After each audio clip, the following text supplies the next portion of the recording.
Good morning, BridgeNation. Welcome to the Public Eye. I'm Ronnie Thwaites, and with me is the Honourable Pearnel Charles O.J., the Chief. Good morning, sir. Good morning, Ronnie. How you doing? I'm well, thank you. Glad Well, to be I with you shouldn't again. ask you how you're doing. I should say what my eyes are telling me. Flattery will get you everywhere. That you're looking good. Thank you, sir. I return the compliment. This is the Bridge 99 FM. This is the station that links the diaspora, the Jamaican diaspora, made up not only of nationals, but of Jamaican lovers all over the world. That's what the purpose of this station is. That's why we are here. Done some local broadcasting for many, many years, but anxious to reach out to those abroad. Why? Because you are just as much Jamaican as we are, whatever your adopted country and place of residence is. And secondly, because we are elated, our hearts are gladdened by the fact of your interest and your devotion in the affairs of our nation, the opportunities, the triumphs, as well as the challenges. We invite your participation at midday, our time, 1 o'clock in the United States. We join Irie Jam Radio and Irwine Clare for the global connection. The Bridge 99 can be reached at 876-551-5782, and there's a studio line, 876-676-4996. Gaining an audience all over the world, that's our purpose.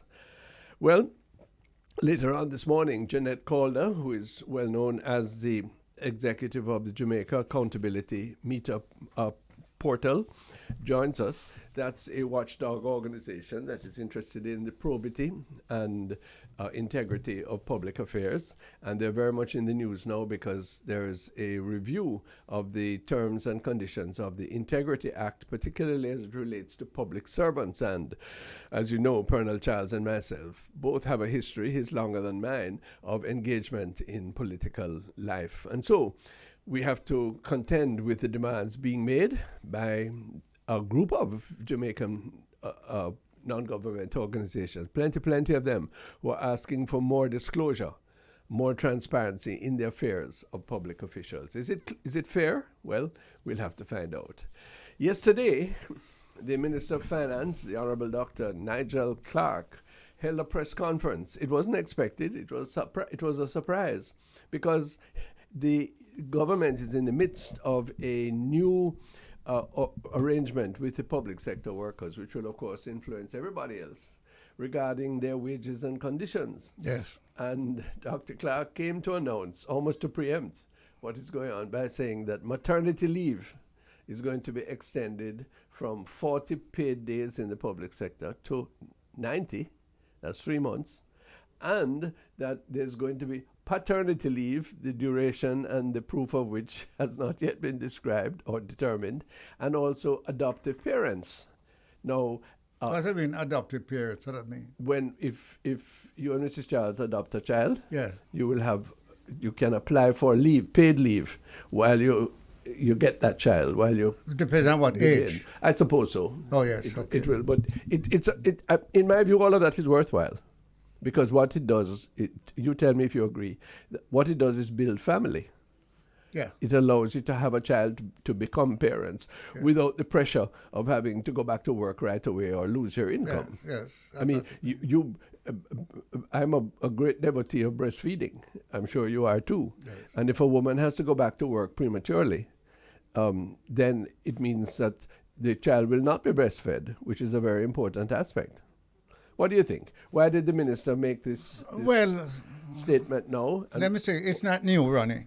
No. If I have been there for years, we've been asking for more leave for women. We feel that the amount of time given to a woman and that time, breasts, put it the countryman way, squeezing the breast into a bottle so that the baby can get when you're gone was not as popular as it is today. Sure. Science has moved forward. So the lady either have to run home, come squeeze out the milk, or that's not healthy. Yeah. And as you said, that thing is what really put the baby and the mother together. Sure. So give them some time. Now, I don't even know. I think it was you, Cher, who pulled this one that we need to give the men them some time. So I asked, do you give the men and the women from the same company at the same time.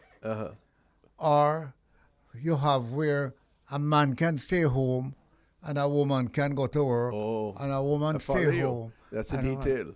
Because it would be difficult for you to have a supervisor in your business and the supervisor and another one. Yeah, the parent, the other parents parents have to be off at the same have time. to be off at the same time. Okay. So there are certain little things that need to be discussed. Okay, but but it is not bad informing the family.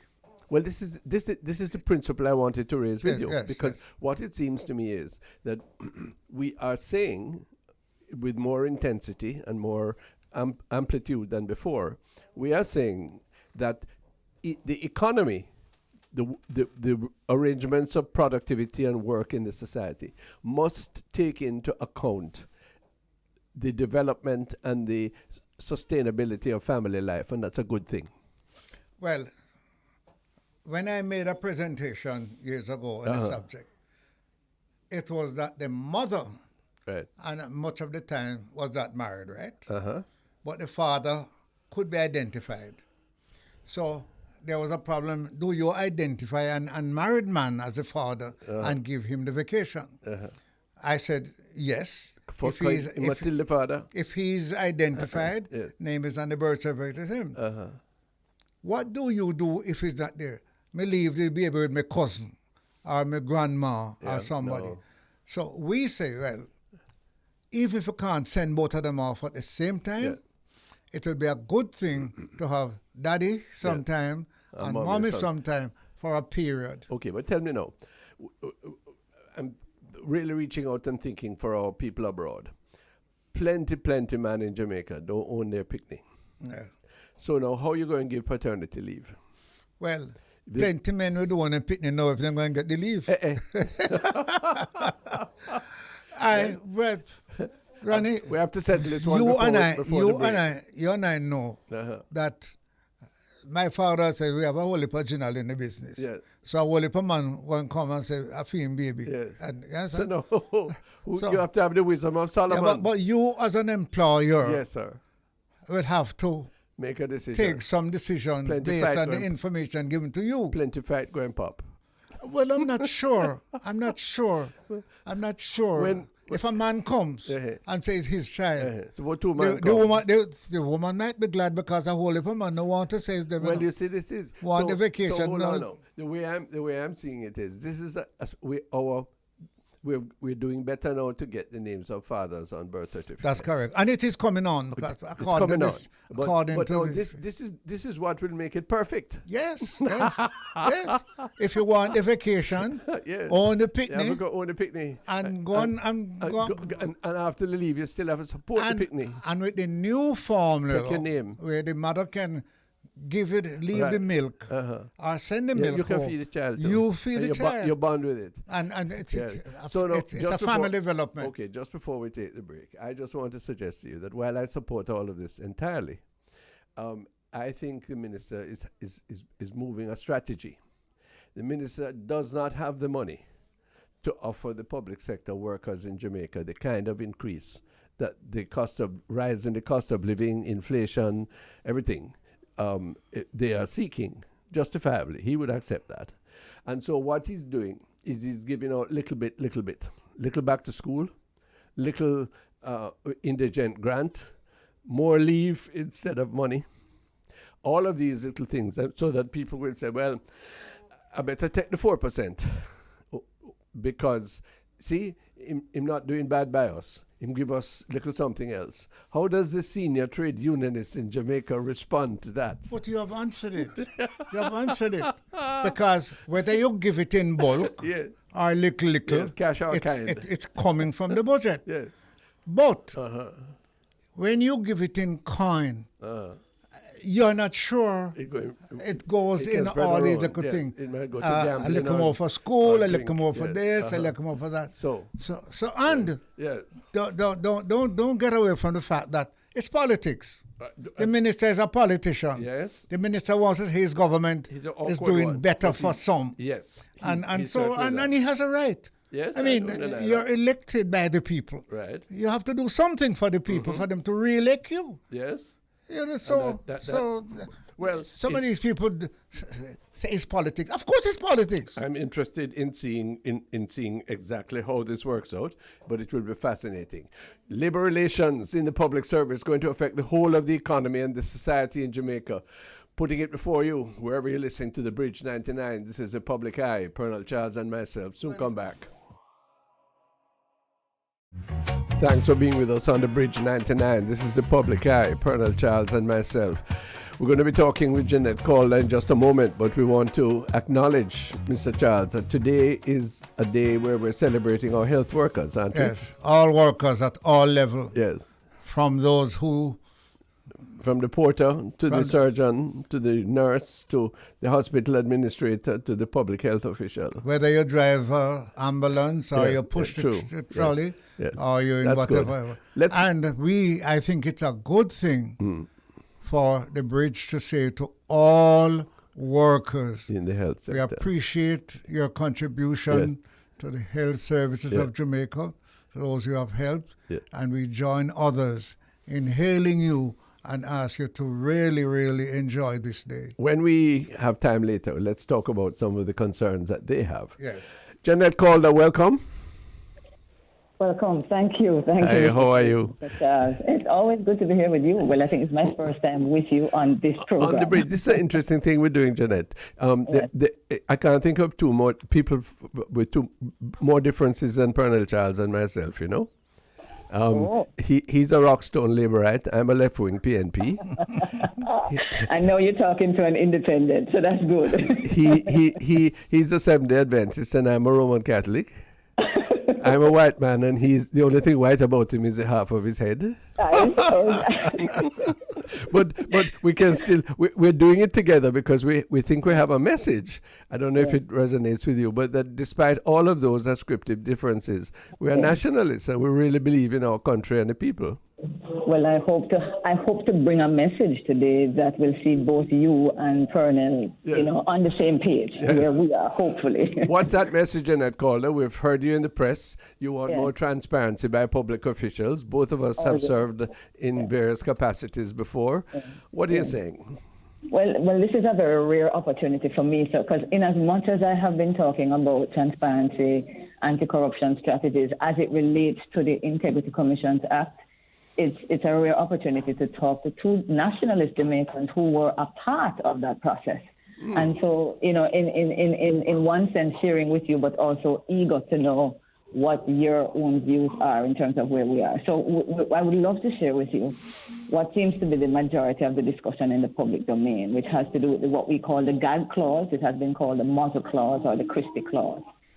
And the JAMP has held the view from day one that the two clauses actually are not serving the Integrity Commission. And just for the sake of your listeners, I just want to remind them what those two clauses are, just to kind of set the stage.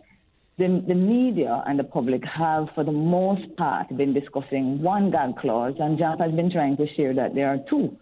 So the gag clause that we've been talking about mostly is clause 53.3. This is a clause that was put in place, I am told, to protect a concern that not only parliamentarians had, but businessmen, who in the past, when the Contractor General would begin, it is said, an investigation with an announcement, there's a concern in our culture that once you call up a man name, even if nothing will go so later, people in Jamaica feel something near go so. So there's a stain on the reputation of that parliamentarian or that businessman, which is not fair. And I concede that is the case. Yeah, good. Clause, exactly. You do unto others as you want them to do, and I wouldn't want that to be done to me. So clause 53.3 was put in place by the legislators, which said, until the tabling, and this has to do with how the Integrity Commission manages its reports to the public and Parliament. So it says, until the tabling in the Parliament of a report, all matters under investigation by the Director of Investigation or anybody else involved must be kept confidential, and no report and no public statement shall be made by the Commission or anybody else in relation to the initiation or the conduct of an investigation under this Act. Now, what is good about this clause, as opposed to the next one I'm going to talk about, is that it tells the public we're going to hear something. It says until the tabling. So the Parliament is saying to the Commission, do your business. When you're done, when you have the evidence, that is when you come to the Parliament. And by virtue of, tabling in the House, it's the People's House. So once the document is tabled, media and citizens have access to it. Yeah. So that is the one that has been debated, Ronnie and Charles. The one that is of far greater concern to JAM, which has not gotten a lot of attention, is clause 56.1. Now, this one is all encompassing. It says, every person having an official duty under the Act or is employed shall deal and regard with as secret and confidential all information. And it gives examples, the statutory declarations, any government contracts, any prescribed licenses, and all other matters relating to any matter before the Commission. Now, read on the face of it, that's not how the Integrity Commission has interpreted this clause, is not how I interpreted it, but how they have interpreted it has caused crucial pieces of anti-corruption strategies to be compromised. And so we are here sharing with citizens, because of what we do, that this 56.1 and 53.3, there are two examples which should make it clear to citizens why we have a difficulty. One, last week, the Integrity Commission tabled in the House their annual report. There are 5 parliamentarians being prosecuted as we speak, but also 4,000 and something public officials. Now, we have no idea. These are all persons who we employ. And we have no idea, persons sitting in the House, that the matter has risen to the level of a prosecution. And we, the public, don't know, Ronnie and Charles, who these are. Now, anybody listening will say, but hold on, Ms. Calder, that can't be the case. Because normally, under any other law, any citizen of any stripe who has committed an offense, if it gets to the level of even charge, much more prosecution, it is the right of the public to know. These two clauses have created an inequity in the law in terms of how other citizens are treated and how parliamentarians and public officials are treated, and that is scary. Okay. Pearnel, I really have to ask for your response. Both of us probably voted for those pieces of legislation, Jeanette. Yes.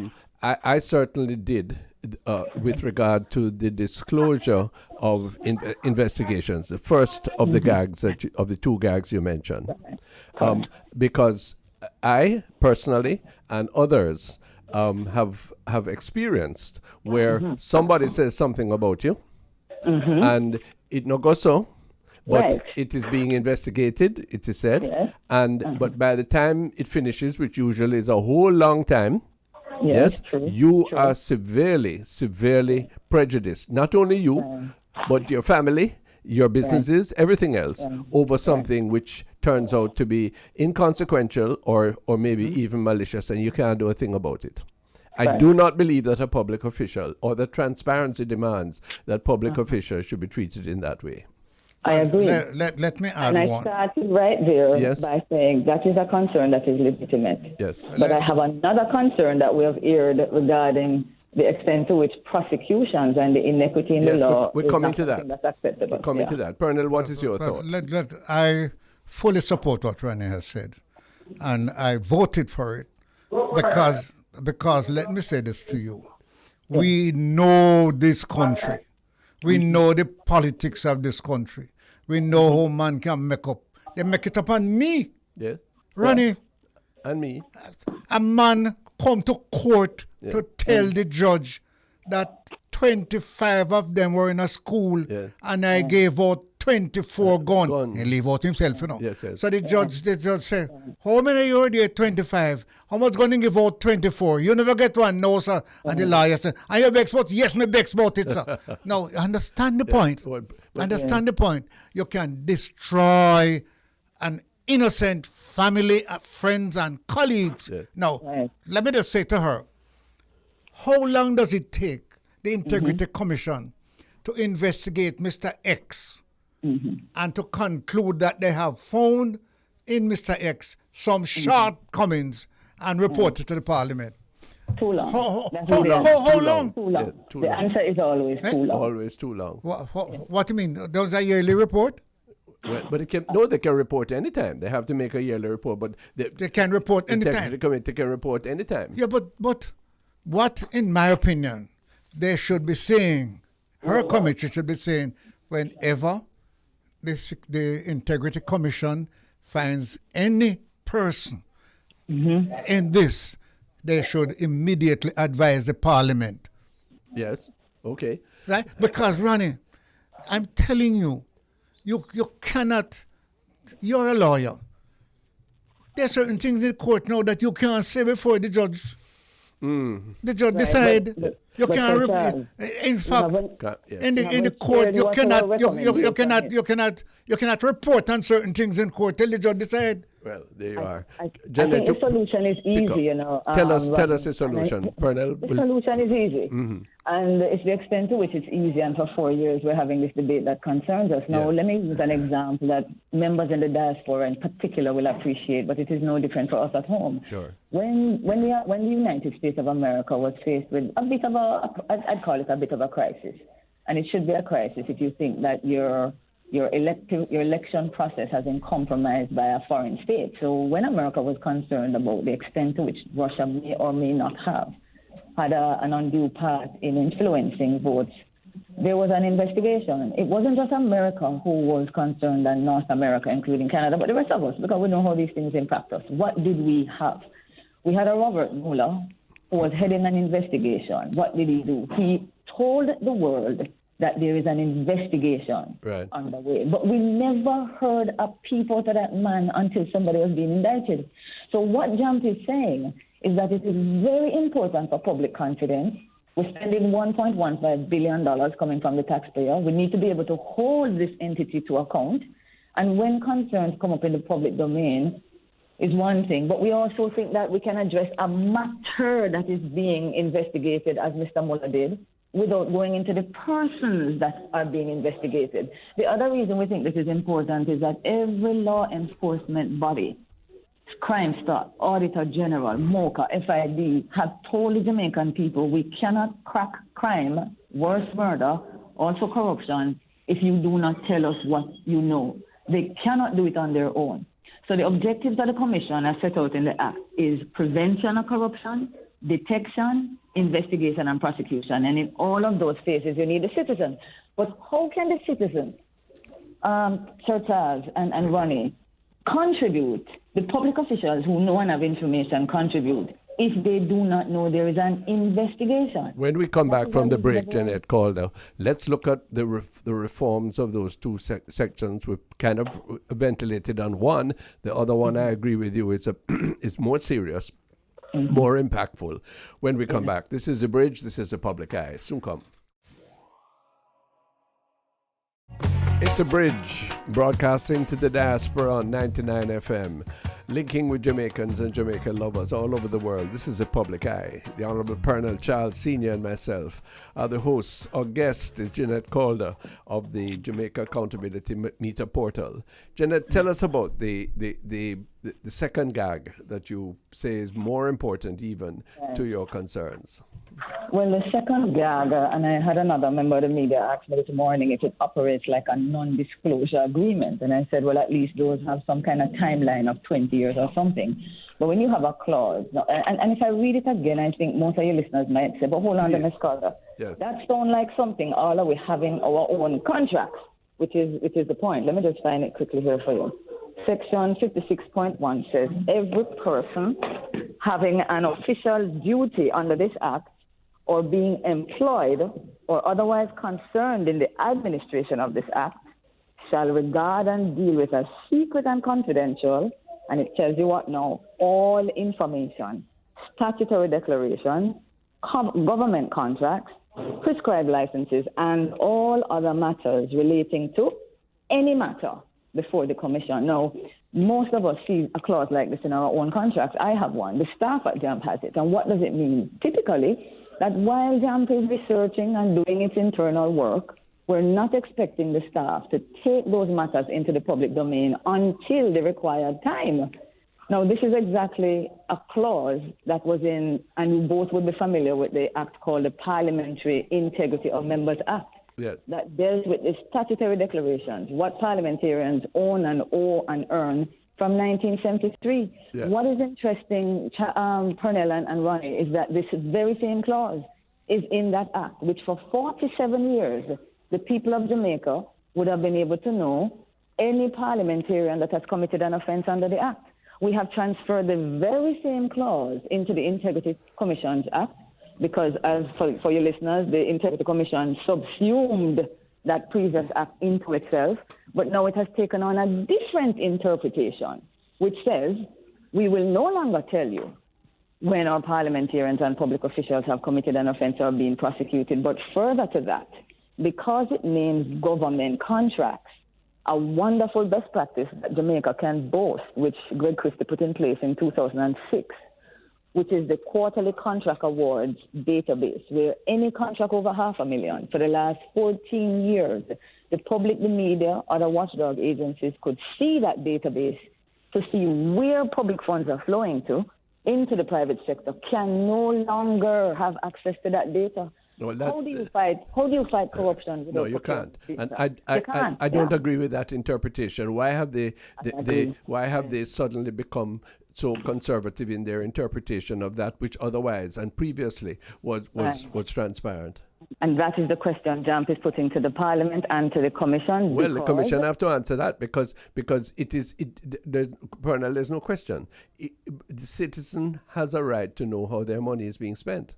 Absolutely. But I would share, Ronnie, that when... But let me ask you. Go ahead, Pearnel. Go ahead. The Integrity Commission has the authority, the power, and is required to do certain things. That's why they become Integrity Commission. They are narrowing it, Jeanette says, and I have seen this, whereby this periodic disclosure of all government contracts above a certain threshold is now no longer available. Why?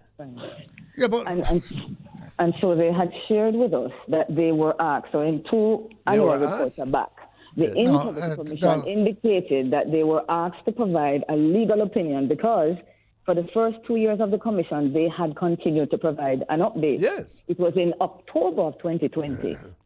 Having been asked to provide an opinion as to whether or not they should be, that they went back and looked at the clause and came up with the answer that no. But that is a self-imposed shackle, Ms. Calder. Well, I'm going to say, Ronnie, that since we recognize that it can be interpreted in that way, the law is not. Jamaica democracy is working. The Parliament promised in that legislation that in 5 years we would go back and look to see how the law is working. Because we know we can't see everything, that's how the process goes. Right. Commendation to the government that they are reviewing it now before a joint select. Yes. So what Jamp is saying is we don't believe that's what our legislators intended, Ronnie, neither you nor Pearnel. No. But since this clause is being interpreted and can be, then we should tighten it up. But I hasten to share with you that Jamp really tries to go back and look in the Hansard. And we had members of the Senate in 2017, July the 20th, raised the concern that this could be interpreted in this manner, and it wasn't fixed. I wonder who gave that legal opinion, ma'am. I intend to ask for a copy of it and hope that it will be shared with us. Have they raised a concern because they have seen or heard something? Is there a concern because of something? You mean because of some abuse of this? Abuse of it. Well, look. When we had that problem with Petrojam, yes, Petrojam is a public body, and we had some lady there. I won't remember her name, and she got a payoff. Yes, and that was subject to a non-disclosure.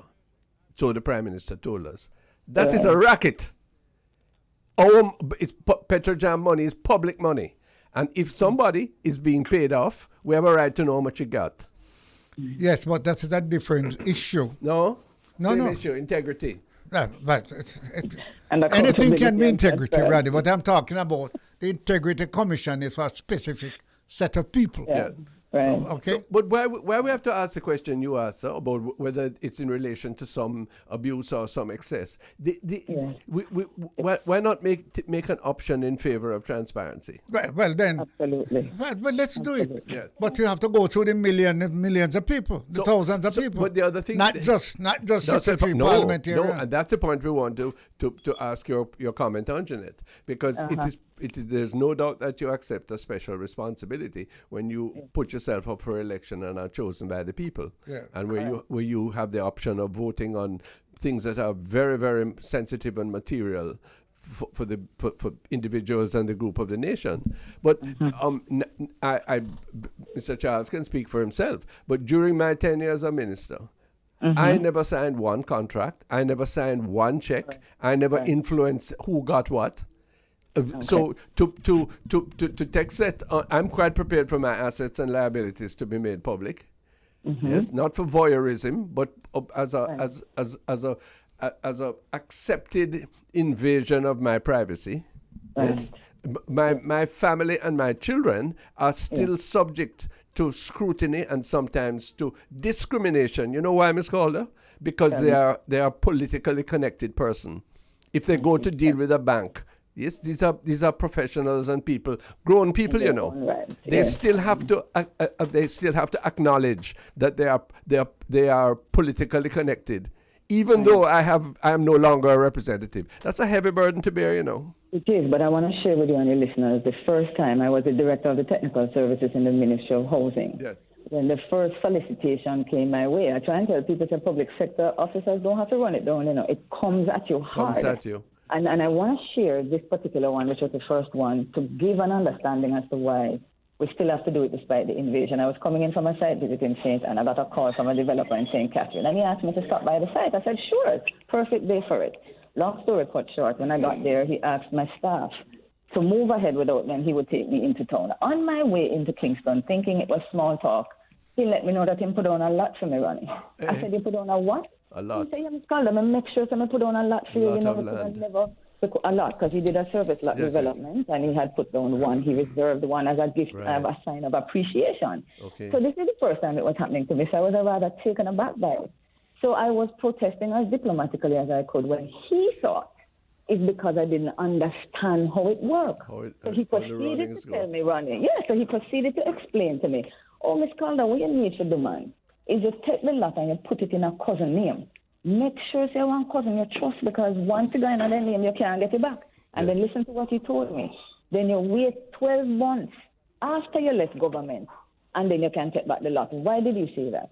Because he knows that after I leave and after you leave, the law says you only have to declare your assets one more year. Yes. So he's basically saying that no matter what the benefits are, we just have to hold on for 12 months, Ronnie. Yes. So I am saying that I understand why you still have to, and I'm understanding why your family have to, because that is naturally where the assets are going to be hid. So it's a painful but a very necessary thing for us to do in government. Yeah? Well, Ms. Calder, let me say this to you.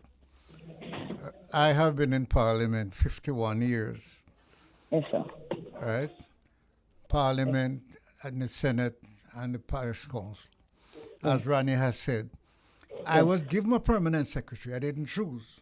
I work with a permanent secretary. I have never been asked to.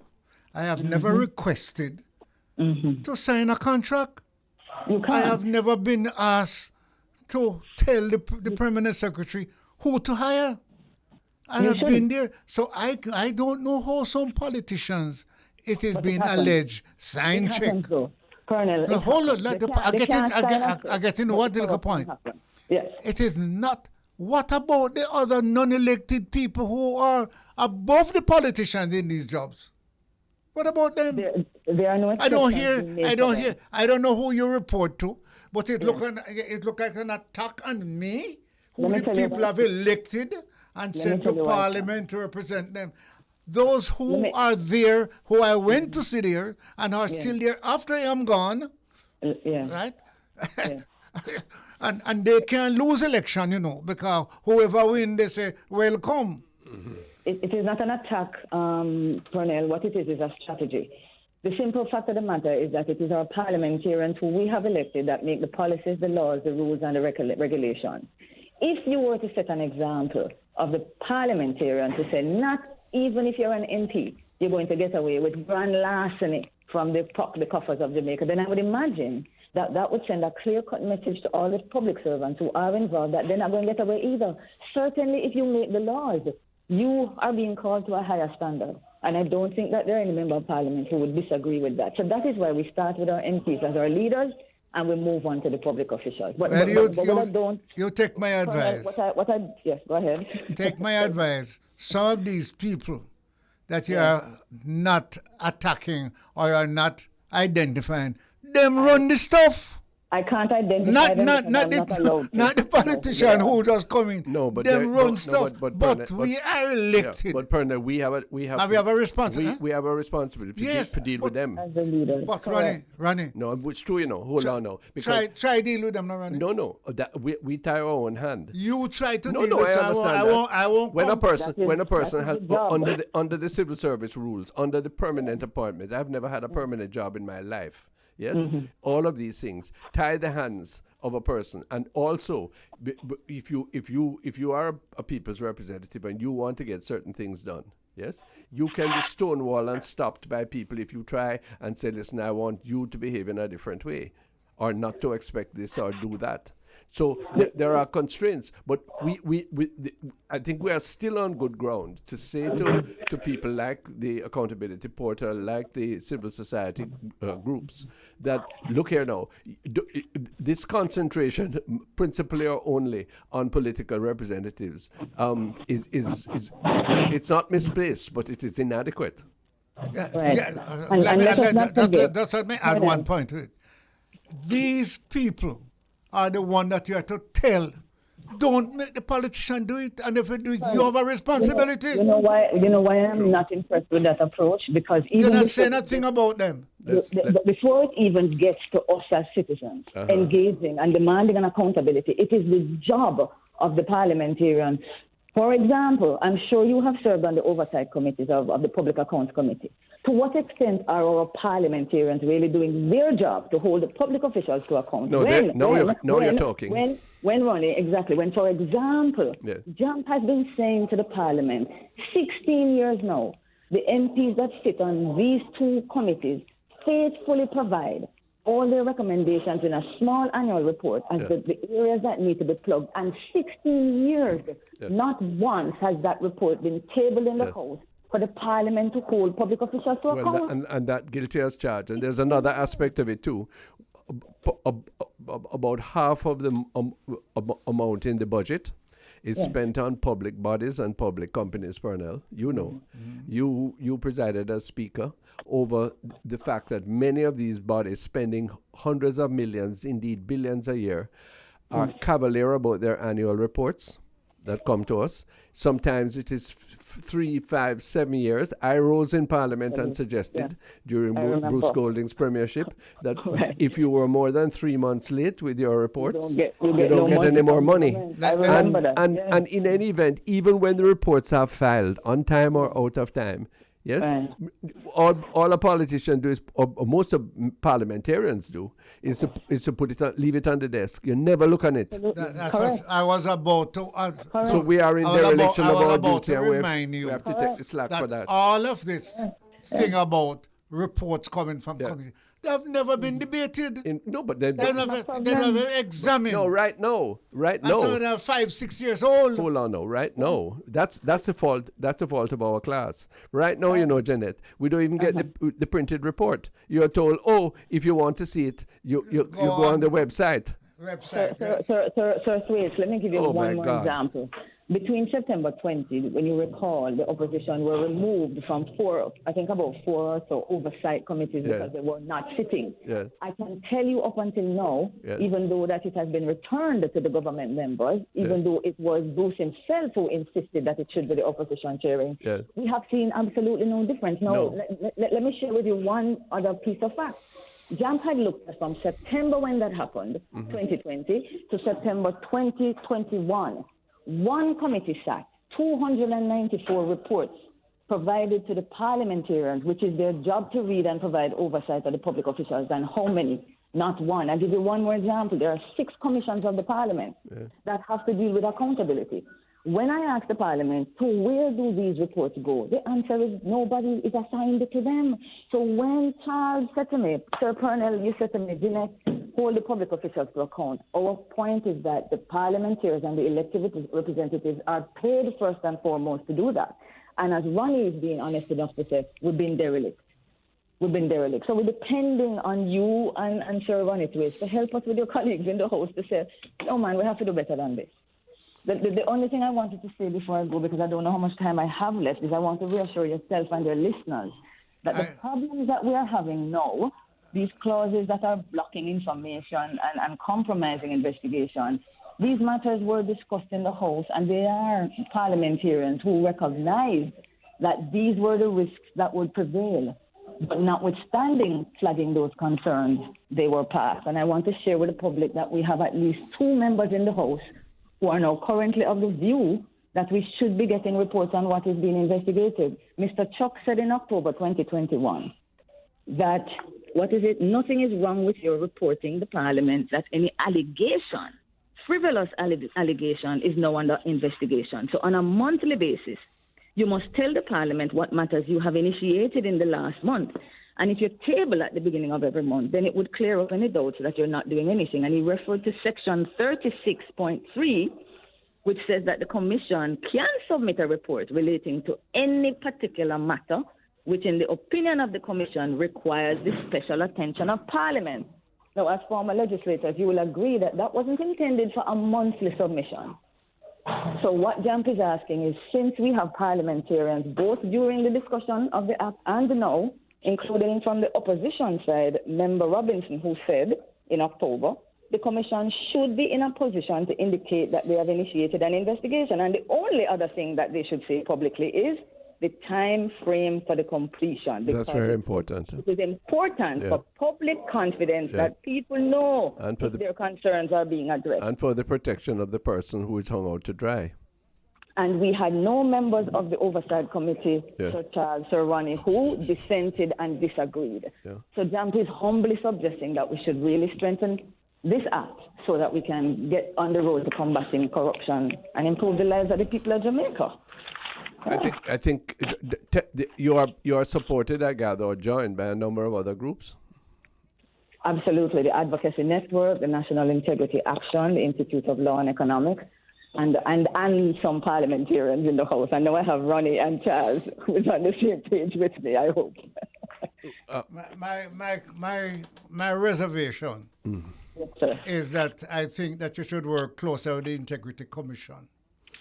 I think that the Integrity Commission should be asked to, even if you don't let it go to the public, if there's a problem, you don't wait until you table before you bring in the DPP, the certain level of that investigation, the report can come to Parliament.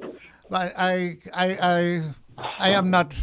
am still concerned about the setup of the children of those who have been set up, the family, the friends, right? And the malice that the politics of Jamaica has to set up people, right? Well, you realize that we could stop that if we wanted, you know. You know? We could stop that if we wanted. Absolutely. Start right Stop there what? in the Stop House. what? If the mood of the politics, generally speaking, Yes. was the mood that you and I share, sir. Yes. Yes. To which I'm indebted to you. Yes. That could end, you know, because somebody who came to me with bad talk about you, I would run them. I would say, bring the evidence. Yeah, but you see, we don't have our eyes on the power. No. You and I. We have a wrong notion of power. Power is 50% plus one. No, well, that's the politics of power in Jamaica. But both you and I know, and Jeanette knows, that being in office can be the be all and end all of your life. It's not the be all and end all. It is the power. It is what make you government. Yeah, well. And I'm saying, what I need to say to Janet, Can I? some of the people who are working with the politicians. The worst tribalists and worst thieves. they will. If you believe that you are not there in those offices at their behest, you better try do otherwise. Well, that's why. That is why you and I. Yeah.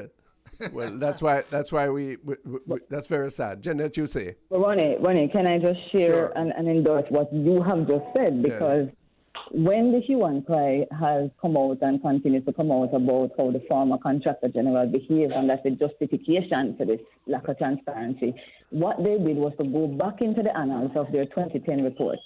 And they shared with the country that for 4.5 years, they looked at 21 major investigations.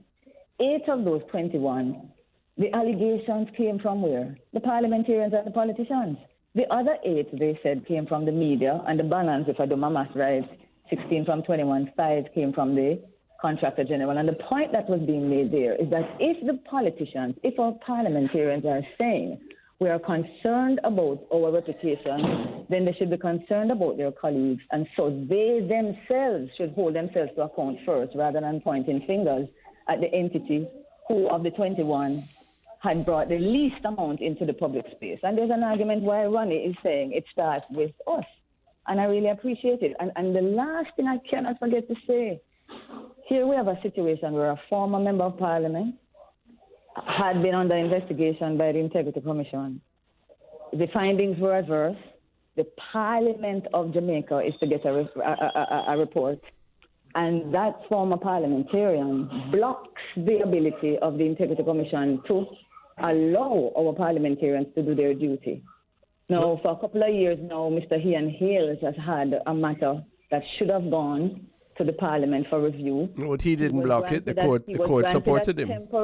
He was granted a temporary injunction because he could raise an arguable point as to why the court needed to consider it. So, Ronnie, you can better explain to the public why a temporary injunction under no circumstances should last as long as it has. But the point I want to make is it is a clause in the legislation that is offering a Jamaican citizen who is under investigation some kind of shelter and protection. And I'm going to put it to you because, again, it was raised in the Senate as a possibility that Section 56.1 could have seen the Parliament in a position where they cannot get the information that they're supposed to. I believe that is what has happened, Ronnie and Charles. So I'm asking everybody who's listening to prevail upon the Parliament because they have a duty on behalf of the people of Jamaica, and we have one example where they can't do their work because there's a clause that the court has seen some value to preventing that report from being presented to the Parliament. It cannot work. Really want to thank you. The clause that you are referring to must not be looked at as a protective clause in a malicious way. Yeah, but it's been used in that way. Yes, it is being used. Ronnie, they all can be used that way. No, but we Tell me one that cannot be used that way. No, but we have to do something about it, sir. Strengthen the law. Make it clear. And I'm suggesting to her Yes. that there are groups that you can align with that gets this thing going. I think the Integrity Commission. I think the civil servants. That's what they're doing before Parliament now. That is our job. Right. That's what they're doing now. The civil servants that run the thing. In the final analysis, it's going to have to be the parliamentarians who vote on the change. Right. Jeanette Calder, thank you so much. You've explained a lot. We do our best, Ronnie, but we hope that you as former parliamentarians will also help with your colleagues in the House. Thanks very much. To strengthen it. Thank you very much. Jeanette Calder is the Chief Executive of the Jamaica Accountability Portal. Fascinating stuff, vexed stuff. Time for the break. When we come back, we join Irie Jam for the Global Connection. There's much more that you need to hear. This is The Public Eye on The Bridge. Thanks for being with us on The Bridge 99 FM. This is The Public Eye, Pearnel, Charles and myself. And it's time to join our friends at Irie Jam in New York. Where's Irwine Clare for the Global Connection? I've been waiting in my blocks for a long time, sir. Well, I mean, you're under starters orders now. Yeah. This is Team Bickle. No, I have to run them down now. Well, go ahead. You're from Senton. You can. There you go. You're from Senton and you can run. There you go. And it's appropriate too because, as you know, this latter part of this week, the World Championships will start there in Oregon, and our teams are getting ready. So it's a fortuitous time for us now to be celebratory about that, gentlemen. I agree. I think it's wonderful that should be the case. I hope that our athletes and the example that they give will lead us to instances and indeed more of a culture of discipline, of order, of productivity. Otherwise, it's not living up to really what it might be. Indeed. You know, it's sad, however, though, that we still have some of our champions that are still having visa woes, gentlemen. And it just tells you what this world is all about.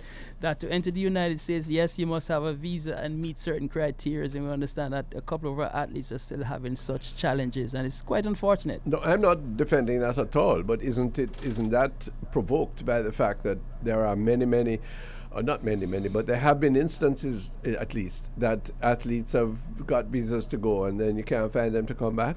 Yeah, well, that is a rarity these days, Ronnie, because they also understand what it means for their professional life, and they also understand what it means for their academics too. So, whereas that used to be a prevailing situation, yeah, there's a rarity. Yeah. But at this level, Ronnie, at this level where where you eat a food based on you running internationally, you want to preserve the integrity of your be traveling able to come back and go. Yes. Okay. I think that since the Americans in particular, and maybe the Canadians, used to come to our sports arena and identify a certain of our runners and athletes and others, and take them and give them scholarships and work with them. I think I was frightened running to hear. Do you know that there are more Jamaicans living abroad than in Jamaica? No, You're right. That's predictable. And I'm afraid to say it. And if I go by the line that I see in front of the U.S. Embassy, it's going to become and the declining birth rate locally. Yes. That situation is going to become aggravated. That's why that's all voting for persons in the diaspora is not going to find favorite persons at home. Well, because it would swing it. One of these days, Ronnie and myself are going to go to war because we have to decide about birth control, we have to decide about abortion, we have to decide on a lot of things that Ronnie and myself, the Catholic and the Adventist, have to decide. I don't think we have differences of opposition on that, but these are vexed issues. Irwine Clare, Indeed. America seems to be in ferment, though. I'm concerned about how the Caribbean community, the Jamaican community that you interface with. Before we have our guests coming up, give us an idea, because the systems of governance, the personalities involved, what's coming out in that January the 6th Commission. Yes, the way that Putin and Xi Jinping are laughing at the bastion of democracy now because of all where you are going with. Is very disturbing to those of us who live in your slipstream. Indeed, and now you can understand why there was such an effort on the part of several politicians to not make this discovery or these hearings take place, which are so necessary because it demonstrates and highlights to Americans just how close we were to not being a democratic society anymore the way we expected. What we are hearing, Mr. Clare, Mr. Charles, yes, in any other country would have meant that the people involved are locked up, and frankly, plenty of them would have faced firing squad. Not that I agree with that. May I just add one point? Yes, sir. Those people that you are talking to, we used to curse them that our democracy is perfect. That what we have, what they have, that would prevent somebody from doing that. Prevent the shooting, prevent the guns, prevent the this. And they call their democracy. We are being laughed at. No, well, but you know, gentlemen, stick a pin right there. What we also have is how we have legitimized the fact that we stop people or we force persons not to vote. In other words, when you see that various state houses have passed laws, passed laws to reflect, to reduce, and principally black people and Latinos. And when a man named Mr. Bannon can get on the public media and say all hell is going to break loose tomorrow. When what is going to happen tomorrow, what is supposed to happen, is a peaceful transition or legitimation of the results of an election. Irwine Clare, Pearnel, Charles. In our democracy that we're proud of. Give God thanks, we have never had that in Jamaica, and it couldn't happen here. And I was in a political science class when we won, one party won the election by one. Yeah. And the professor Yeah. asked me, is there a government change in Jamaica? Yeah. I said, yes. He said, but you only win by one. Yeah. I said, that's a First past the majority. post. 51%. Yeah. No, And I mean, he hailed Jamaica. yeah. 1949, Yes. the government retained power, even though the popular vote was against it. Exactly. Yes, but we have a system and we respect the system. Exactly. Now, Indeed. As we were discussing earlier with Jeanette Calder, plenty things wrong, plenty to collect. But frankly, when I hear and read what is going on in the United States now, I thank God I'm a Jamaican. But look at this.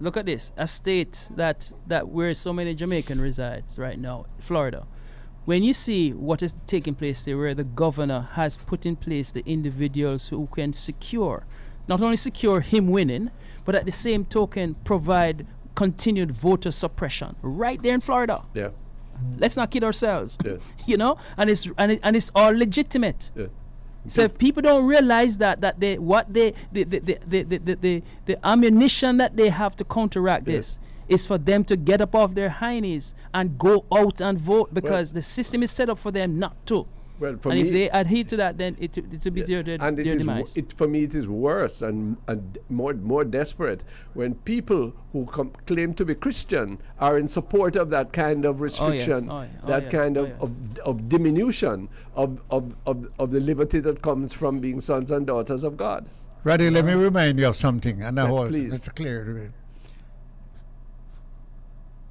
Dr. Phillips made a statement about our democracy and the need for looking forward to a more developed democracy. Right. Now, what we are saying here, is that the democracy that put us where we are so free. Even in Jamaica, we are down to 37% of the people wanting to vote. All right. And there goes the situation. There goes the democracy that we're talking about, because the people are outside looking in. Why am I no business with them? Not that I want to mix up. So how are we going to change that now? I don't know.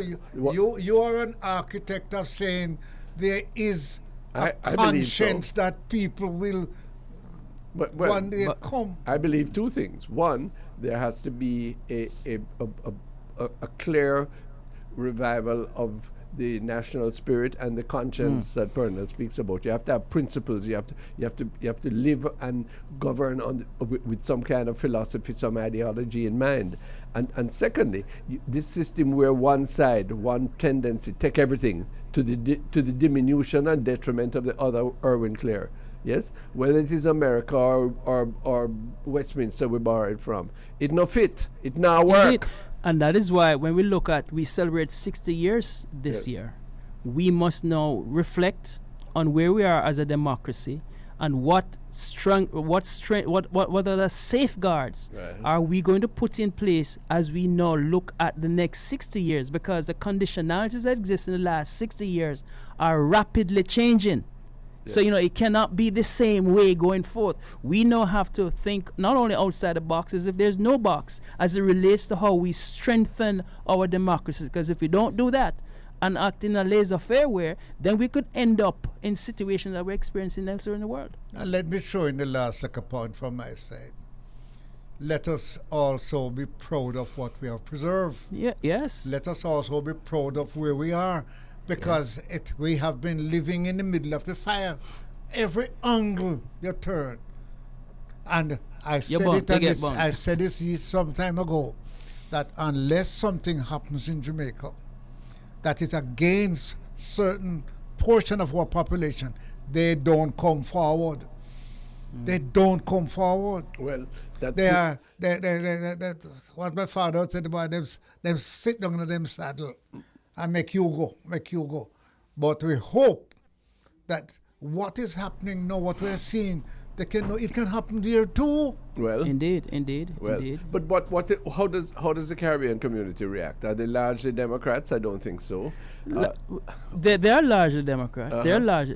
However, you find many now are voting are influenced by the issues at stake. But then when you look at how polarized the situation is here between the Democrats and the Republicans, it's very difficult, very difficult to support a Republican line at this point.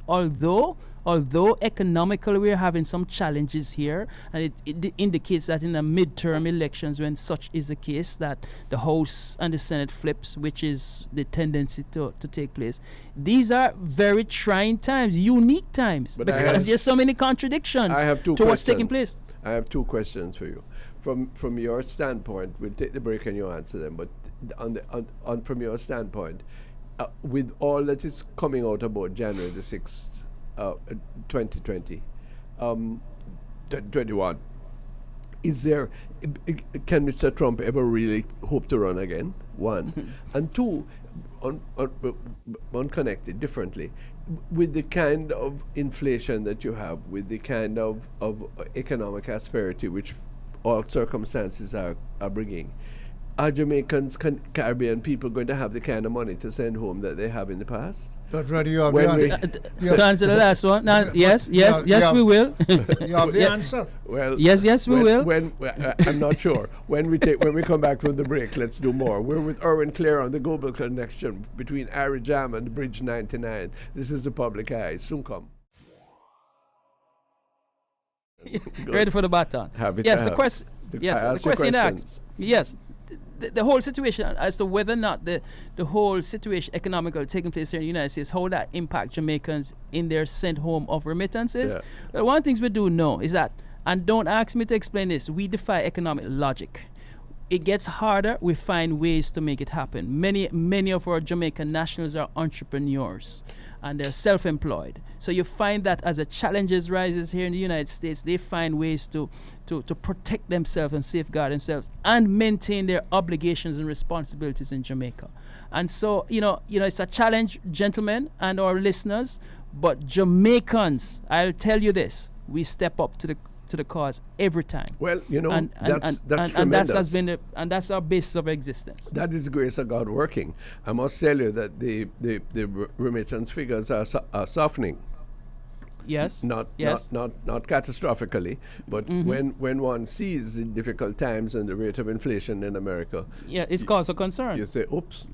Yeah, it's cause of concern. Yeah. It's cause of concern. And one of the reasons why we are so concerned in Jamaica is the delicacy of our politics. Remember, I say, it allows a lot of us not to do what we know needs to be done. Well, and that is why, gentlemen, you find yourselves in a position right now where when you can put a chief and an Adventist and a Catholic together who have served for nearly 100 years in Parliament, we have resources to help with this. When we can draw down on skill sets, both of you gentlemen and others, which we need to do. I don't understand why we're not using these low-hanging fruits to our betterment. You guys are being wasted. You realize that? You're being wasted. Not for us to say. We're available and we're well. Tell me about some of the other talent though that resides in your bailiwick, Irwine Clare. All right. Yes. Well, that's our guest we have coming up, and our next guest is one of those persons that I like to say, gentlemen, that when you in his profession he smiles a lot, and that's a defense mechanism he uses because he's a dentist. Dr. Roy Streete. Dr. Roy Streete is the founder of the Organization for International Development, a charitable group based in New York, United States. The OID Health Mission started by Jamaican Dr. Streete in 1991. Since then, OID has visited Jamaica twice per year and have been bringing practitioners in the different areas of medicine, dentistry, nursing, pediatrics, public education. And it's not just to Jamaica, to Haiti, to Ghana, and elsewhere. This is one gentleman who's dedicated to the cause and has laid the blueprints as to how Jamaica engages its diaspora, especially in the healthcare platform. He has been out there and he knows it. So we welcome him to this discussion. Dr. Streete, good day, sir. Good day to you and your guest from Jamaica. Dr. Streete, morning. Morning. I'm Roy Streete, and Pearnel Charles is with me. Oh, yes, Mr. Charles. Good day to you. Dr. Streete, which part of Jamaica you come from, sir? I'm from Hanover, up in the bushes there. Where? Irvine is from. No, my father is from a parish named Hanover. Oh, my goodness. Yes, really? yes. Interesting. Indeed. Yes, in the bush of Hanover. Hanover turns tush these days, never mind.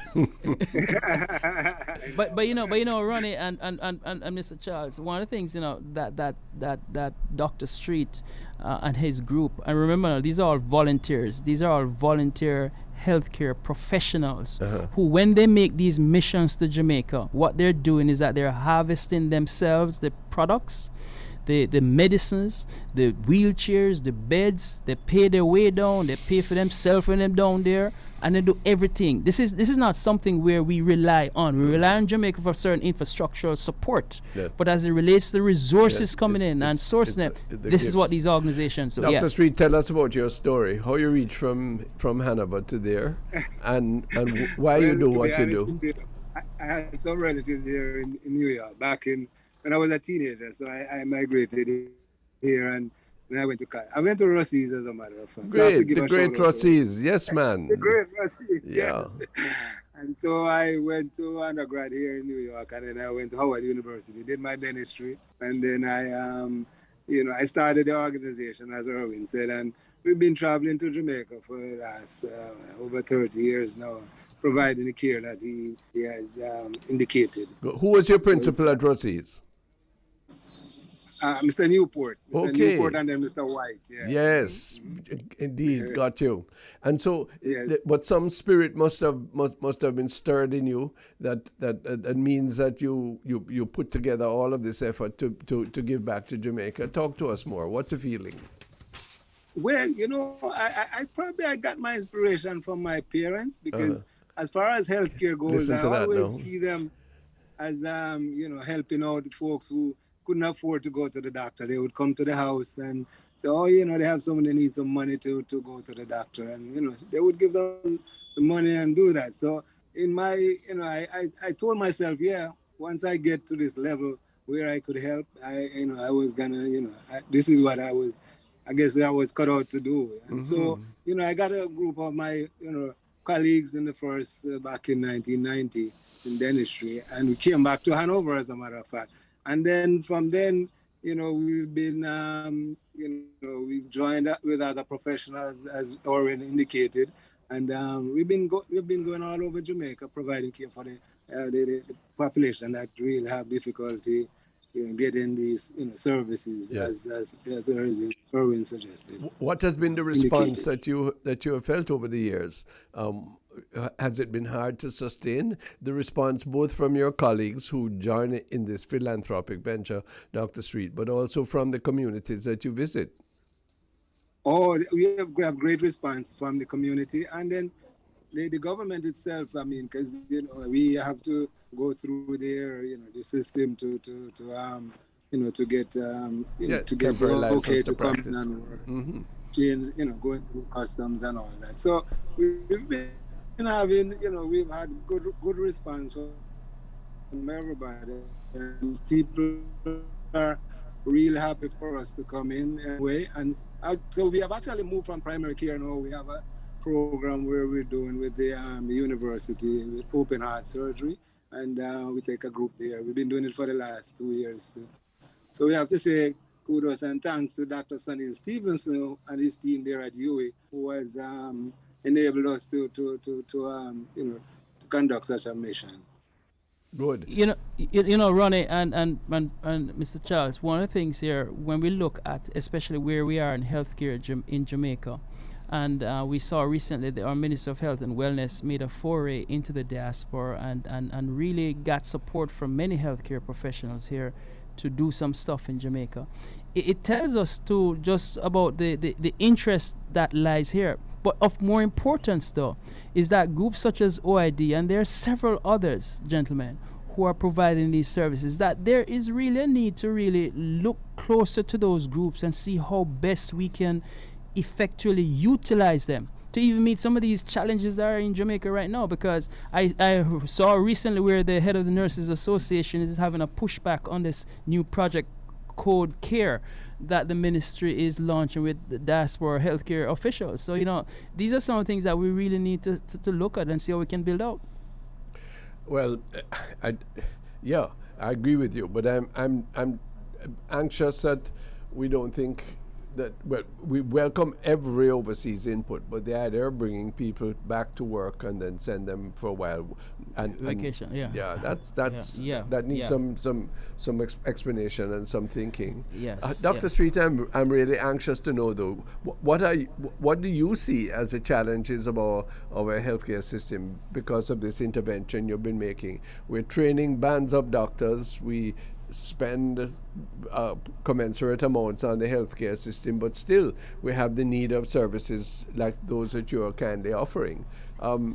What's the prospect for the future, do you think? I think it is a great prospect. The future looks good because one of the projects that we're working with now too is we're trying to get for women's health especially, we are trying to get a mobile mammogram unit for the and all, because there's, if you look at the statistics, there are over 300 women that die from breast cancer each year in Jamaica. And so the screening process, the education process, we're trying to boost that system, and get it go into the deep rural areas, cities where people don't really come out to get services unless they're sick. So they say early diagnosis and prevention is the best way to manage a healthcare system. So we're looking at going into these rural areas, particularly as I speak of the breast cancer screening, where they can get screened early, because treatment is a big issue there. So you don't want to get to that level. So it is looking good where we have working with the locals and and more people getting involved. It is. I think there's a better future for our health system in Jamaica. Yes, if we all continue to work together. What is your next plan? When are you next coming? How do you see the frontiers of the work you're doing? To be honest with you, our next visit to Jamaica, we're actually actively planning a mission now, maybe sometime in October. I must mention Heather Tucker, who is an OR nurse at Montefiore Hospital here in the Bronx. Yes. And she's put a team together to come in to do hernias and prostate surgeries and so forth. And then in January, we do a primary care mission where we go in and we go into different rural areas. And we're also going to do the cardiac mission where they do open heart surgeries. And I know for the last 2 visits that we've done, I think we've done over 25 open heart surgeries. So really? in January is when we work in a partnership with the Northern Caribbean University to open a women's health center there. Okay, so that's excellent. Yeah, indeed. Dr. Streete, when you say you put together a team to go down, talk to us what that means. What does that entail? Well, first of all, we get the individuals, in the different specialties that we, the areas that we want to work in. And then, of course, in Jamaica, here you have the different councils where we have to, reach out to the councils, like the nursing council to get registered, the medical and the dental councils. They have to be noted. You have to arrange transportation, hotel, and medicines is really a big issue for us too, because medicine in anywhere is not really cheap. So we do a fundraiser here each year that we raise funds we use to purchase medicine. And luckily we've been getting some of the heart valves from some of the companies because they're very, very expensive. So it takes a lot of preparation. It's not just getting up and go. A lot of coordination. Right.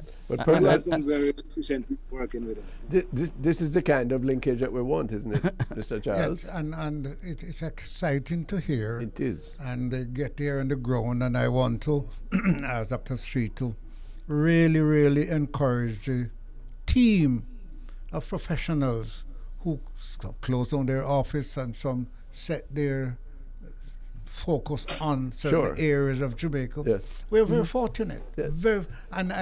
We, Granny, has to get the Jamaican people to appreciate the sacrifice that these professionals make as a nationalist commitment to Jamaica. They come here and they serve.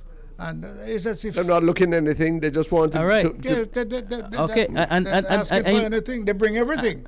And this is where I go back. And this is where I go back to Mr. Charles when I say that how do we look at what these groups are doing? And I'm talking about if government is going to reach out with code care and care code, whatever.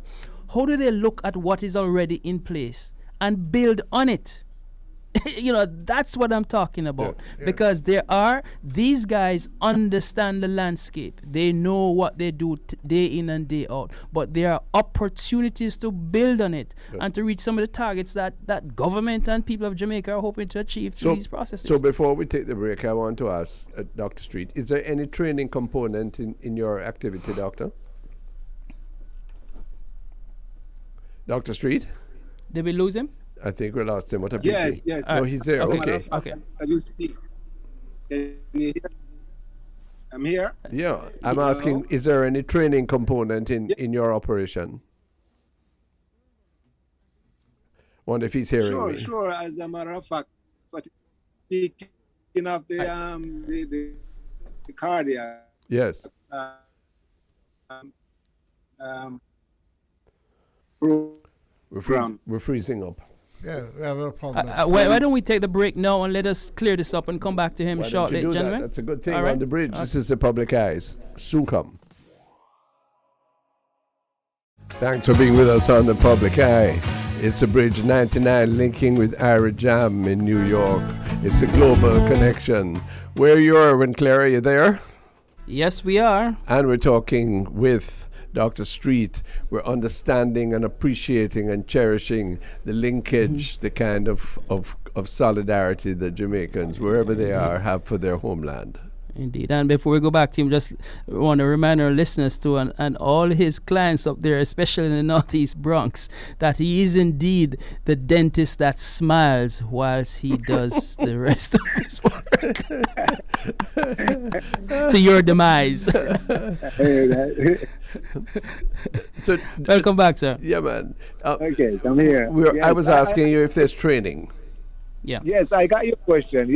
Speaking of dentistry, in Jamaica now we have 2 dental schools, UA and UTech. So particularly when we're in Jamaica, we have some of the students, they come with us, and we share information with them, and also once in a while I have students who would come to my office from Jamaica and spend some time in my office here.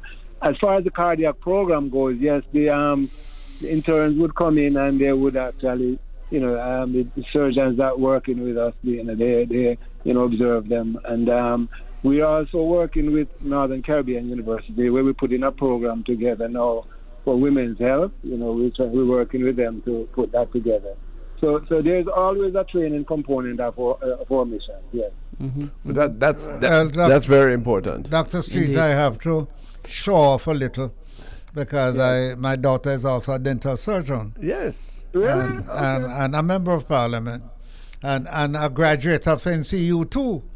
Okay. Great. All right. So you see how the linkages work. You see how the linkages work here, Dr. Streete. Yeah, because those students, they have a dental hygiene program. They work with us too. Yes, I forgot to mention that. Dr. Michelle Charles. Yes. Okay. All right. Good. Well, there's plenty of good in this Nazareth, Yes. Well, Doctor, let me ask you, in coming here with your team, is there something that you're worried about? How do you look at it in Jamaica, and what suggestions can you make publicly, not only for the professionals, but for those of us who are around? What care do we need to take? What do we need to get on board with, fight for? Yes. I think for the most part, educating ourselves. I know the public health system there, the Ministry of Health, they have their information is out there. But I think people need to pay more attention to these issues, because even speaking of oral health, since we start going into these areas now, people will come and say, well, they just don't want to take their teeth out. They want to have their teeth clean. They want to really do their oral health checkup. So I think that's important. And also, or the food that we eat, the diet is another big issue too, because we find that now, because as I travel throughout the world, and I can just tell you this quickly, that one particular anecdotally that I noticed, particularly in an area that we got travel to in Ghana, we find that the people in the north who doesn't eat a lot of all these refined foods and stuff, you don't find a lot of hypertension and diabetes. But as you get into the capital, you find that a number of patients who have diabetes and those first world diseases, so to speak. So I think that's what we have to be aware of, be aware of our health, and then also to try and make an effort to get checkups. I think that's very important. I know it's very difficult. Accessibility is kind of limited, and that's one of the reasons why we travel deep into these areas, rural communities, and get the services to them. Yes. Mm-hmm. But that's a key thing. The sense that we have is extending excellent Western style health care is so expensive that it is not likely to be able to be made universal in a middle income country like Jamaica. Is that so? Yes. It's really a big issue there. It's really an issue. That's why we have to try and stay healthy. Well, but very simple and very correct, eh? But Irwine, that's a challenge, Indeed, and therein goes why we compromise our health. Well, indeed. Because when the economics of getting your flour and your saltfish and your cornmeal is the practical stuff, then there goes. But the other side of that is frightening, though, is when we see these, and I won't call names, but these the manifestation of all these fast food entities. And us pulling back from the kind of foods that are healthier for our lifestyle. Yes. So there goes part of it again, the economics that's involved in the whole food delivery. And when we were boys, we used to get the dentist coming to our schools once every, I don't know, it was 3 months, 4 months. I'm afraid like hell. Yeah, but at that time, there was no filling of teeth. You had to pull it out. Or pull it out. Yeah? Right. And I remember hearing my daughter say, tell me the price of a teeth. I said, what? He said, that tooth value so much money. We're not going to pull it out. We are going to keep it in there and work with it.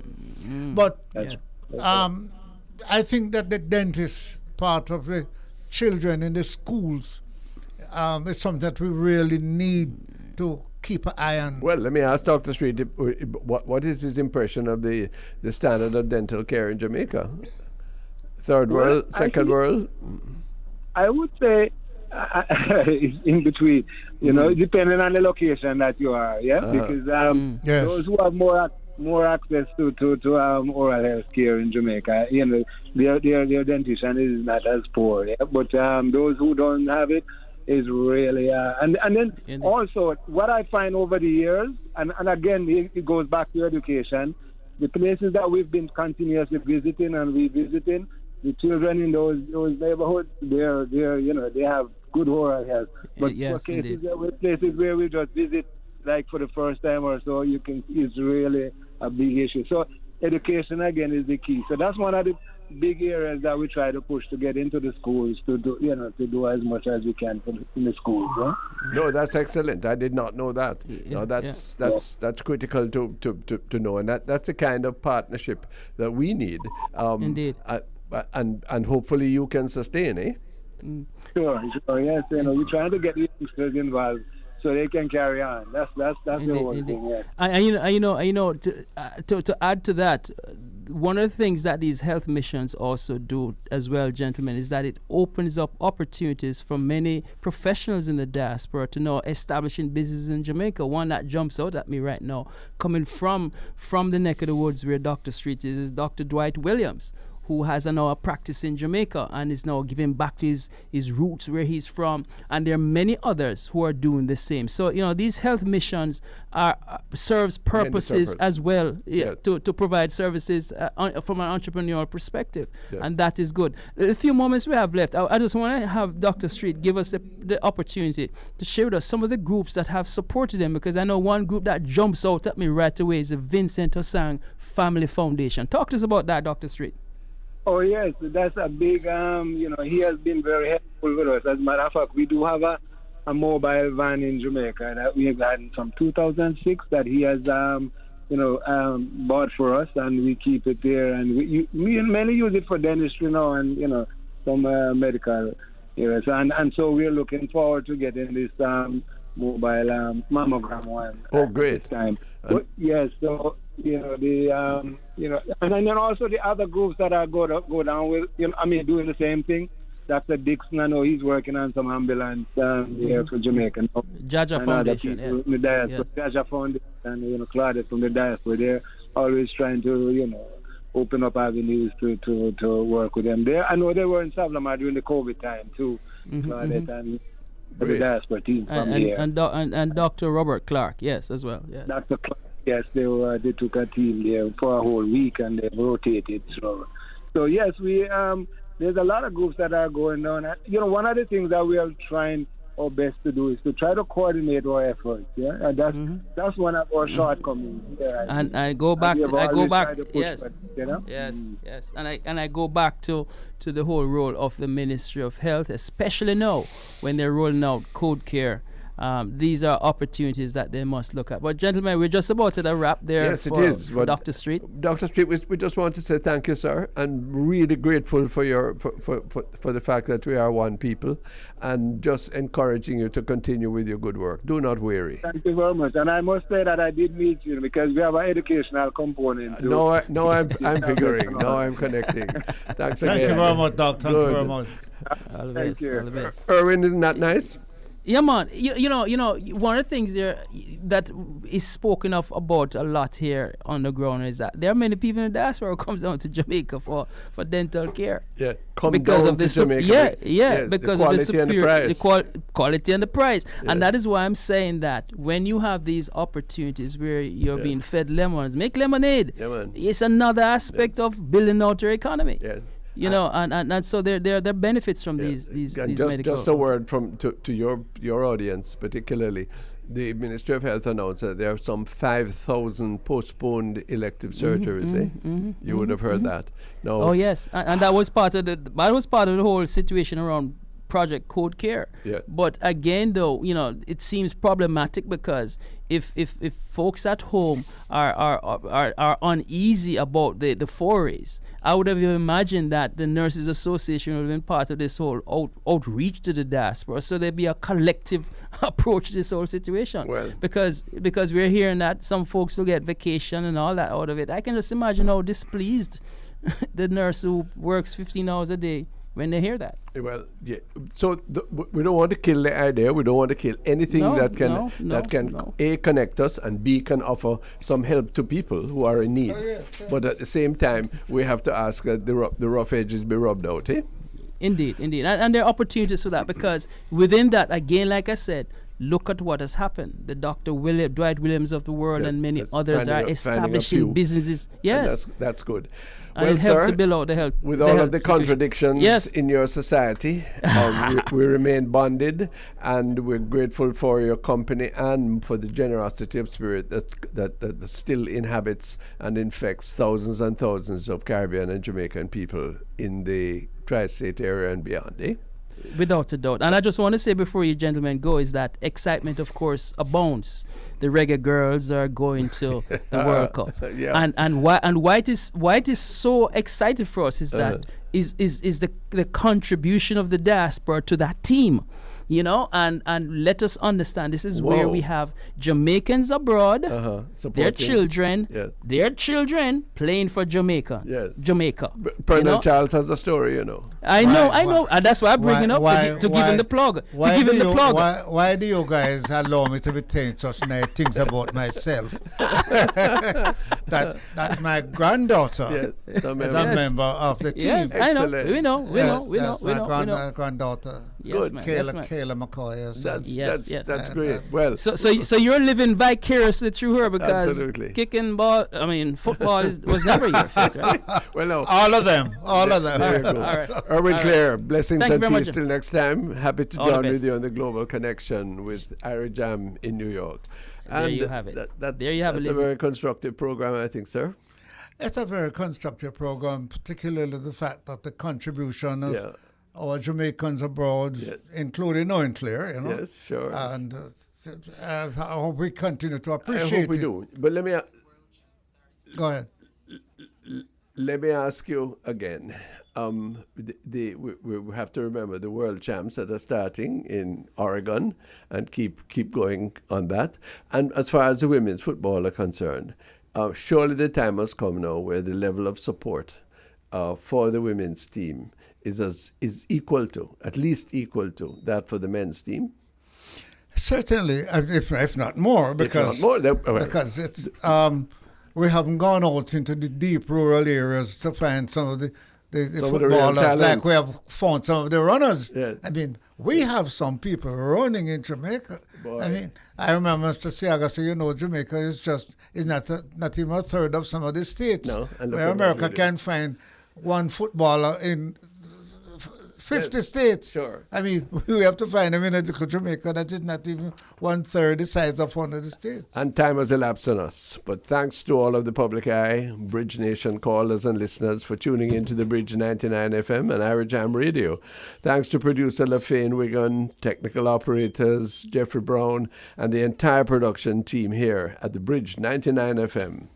Happy to be with you. We give way to Nikki Z and the crossover, and join Pearnel and myself next Wednesday at 11 o'clock Jamaica time for the public eye and the open mind.